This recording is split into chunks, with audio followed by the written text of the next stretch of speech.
I'm going to show you a broadcast from TV News 1, and this is what real coverage of issues that concern black people, in particular black women, this is what real coverage looks like, and as opposed to phony coverage.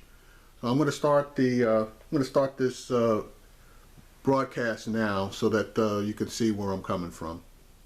I thank Roland Martin and TV News 1 because they were the only national outlet that covered this story.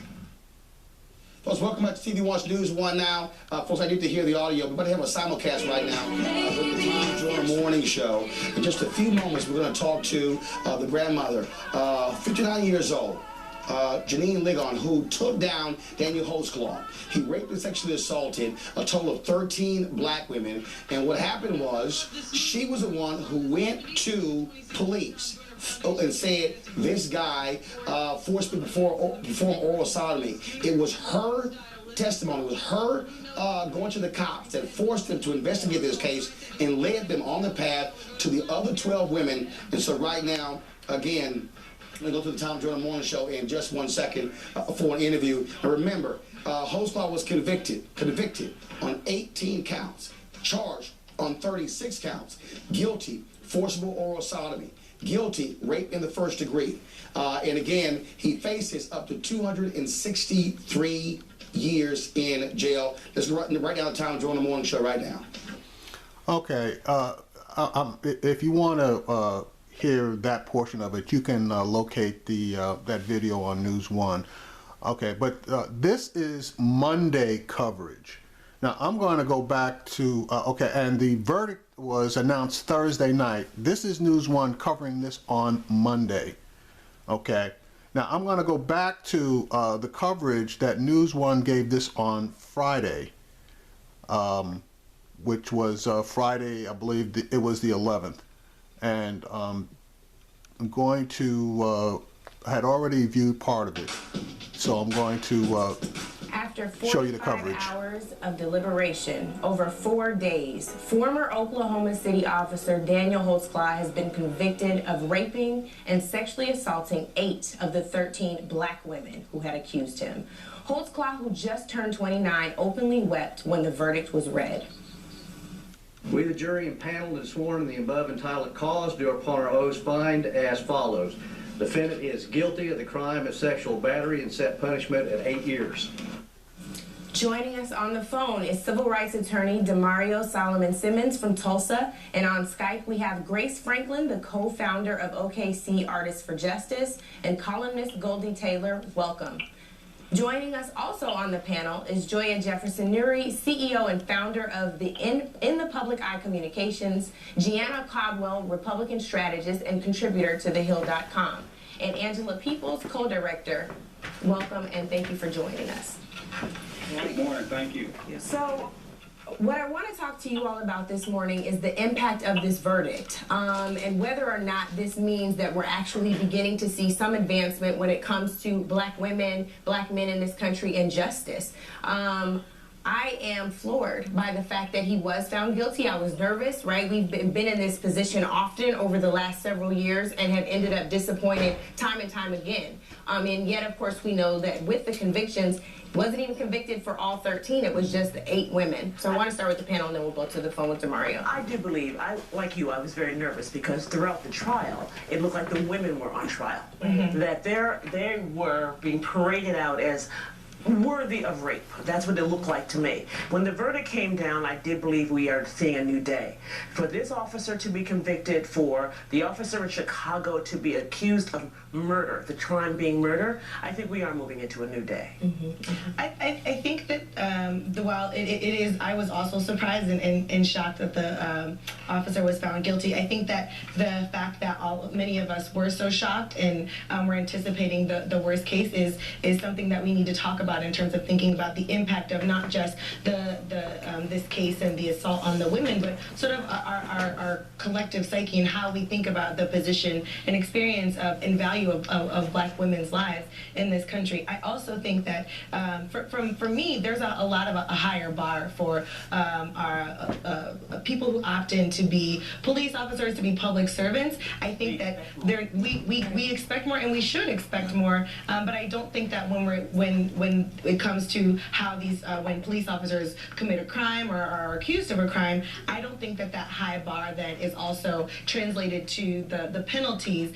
and the results of their crimes. Well, even one of the victims said, and I was chiming here, but even one of the victims said, who do you call on the police? Exactly. Right. And that's something that I think that's what this conversation needs to be about. How are we moving forward? Is how are we raising the standards for what it means to be a public servant? And you know what? I find it to not be advancement. I don't think anytime you have an officer, a police officer, who should be held at a higher standard, Absolutely. who only gets 8 years for these horrendous crimes, could get off like this. I don't think it's advancement at all. And then, as you said, the re-victimization of these particular women is disgusting. I can't see this being advancement at all. And sentencing, I think, happens in January, but I do want to just take a moment now and go to Demario on the phone. Demario, you've been in the courtroom. Tell us your perspective from what you saw. Absolutely. Good morning. Appreciate being here. You know, first of all, I don't know if this is a new day because we had a scenario where we had hard evidence, DNA, and GPS evidence that conclusively corroborated what the young ladies were stating. And for it to take 45 hours for them to come back on those charges, I don't know if we would say that's a new day or something that's a move for black women across America. But I am encouraged to see that we did get a guilty verdict on 18 of the charges, and he had over 200 years of actual jail time that I believe the court is going to have him run consecutively. So I don't believe, talking to my colleagues who practice criminal defense, that he's going to ever get out of jail. And I think that's a good deal to tell and show officers across this nation that if you believe that you can abuse poor and black women and people in the community that you're supposed to serve, that you will be arrested, you will be prosecuted, and you will be convicted. And just 1 second. Goldie, I want to go to you because you've spent some time writing about this, and just like Roland here on this show, have spent time shedding light on what's happening here. One of the things that is interesting to me is people continue to call this man a white man. He did have an all-white jury, but this was a half-Japanese man.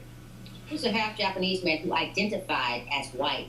There was some very graphic testimony from victims in this case about how he referred to himself in relationship to them that clearly says that he embraced his whiteness, that he embraced that patriarchal power structure, that he embraced the power of his badge. And so while he may be by ethnicity half Japanese and half white, his father is a veteran Michigan police officer in Michigan, he is very much sort of embracing that whiteness. But I also want to be very cautious about our celebration in this verdict. You know, it took a 50-something-year-old grandmother to come forward before any detective believed any of the women who claimed that they or alleged that they were raped. And then in the final analysis, after you had all of this DNA evidence, after you had all of this GPS and physical corroboration of these witnesses, 5 of those victims did not get justice. 5 of those victims got not guilty verdicts on them. That means that jury of 12 people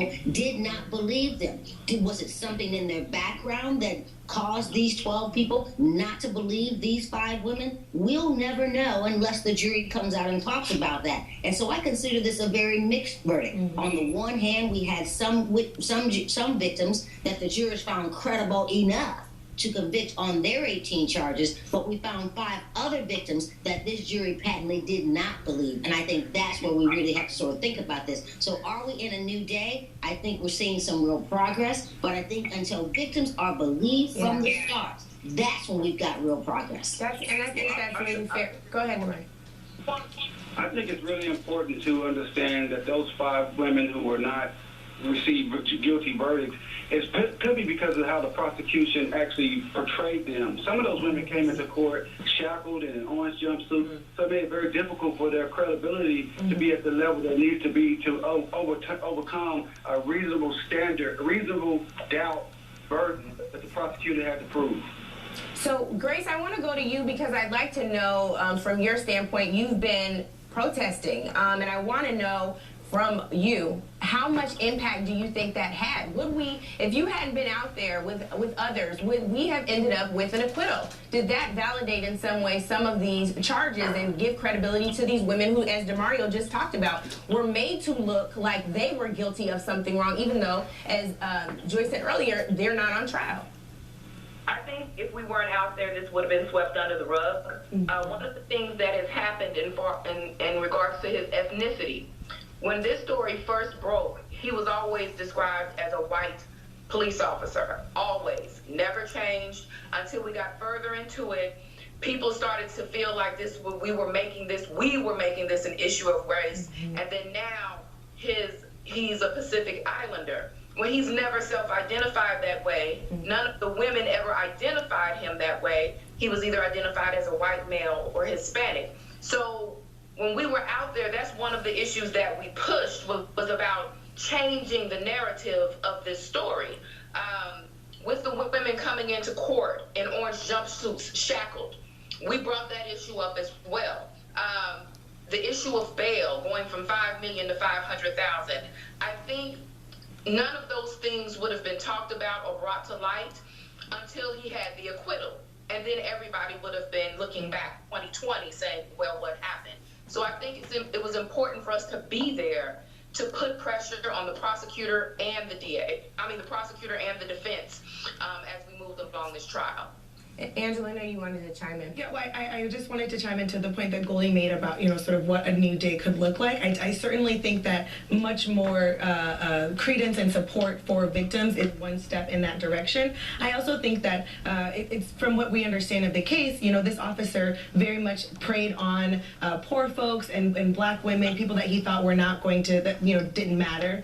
And I think that a new day looks like actually taking that posture into account, right? There is some not necessarily disparate impact, if you will, but there is some clear bias towards race, towards, around class, and thinking about when we're prosecuting these cases, adding that element to how we think about this when whether it's charges, whether it's sentencing, because we have to get to a point where we are no longer allowing, we're identifying where these biases and these systems come from, and that we're punishing them and making it clear that not only is it not okay to rape, it's also not okay to rape and by targeting this specific community or using this particular kind of bias.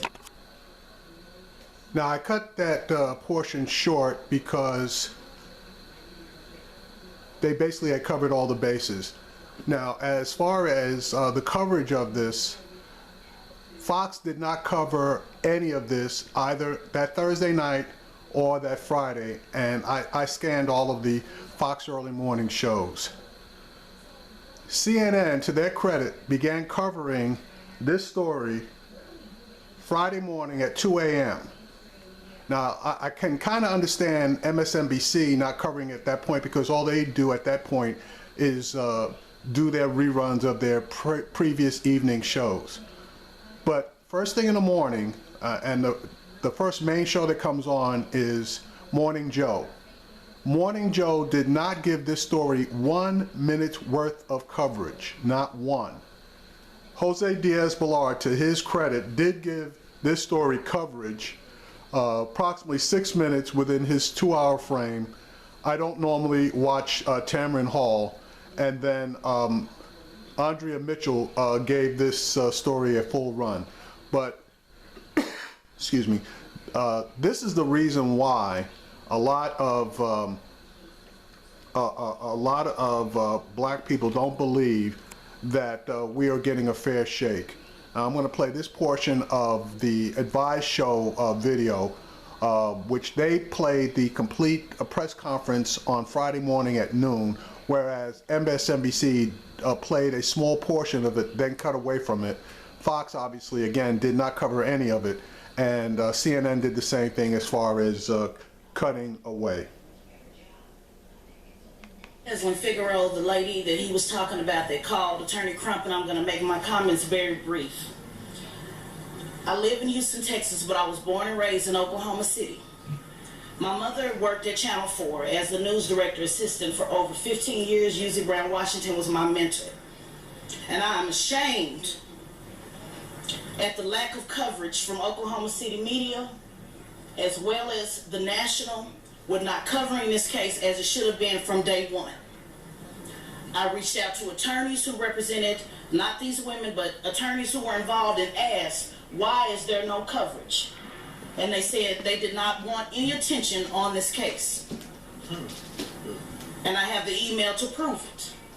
So I don't want to sidestep around my comments and play a game to make you feel comfortable.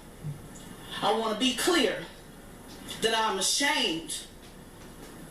My grandmother owns 2 properties next door to Spring Lake campus, where this officer was assigned.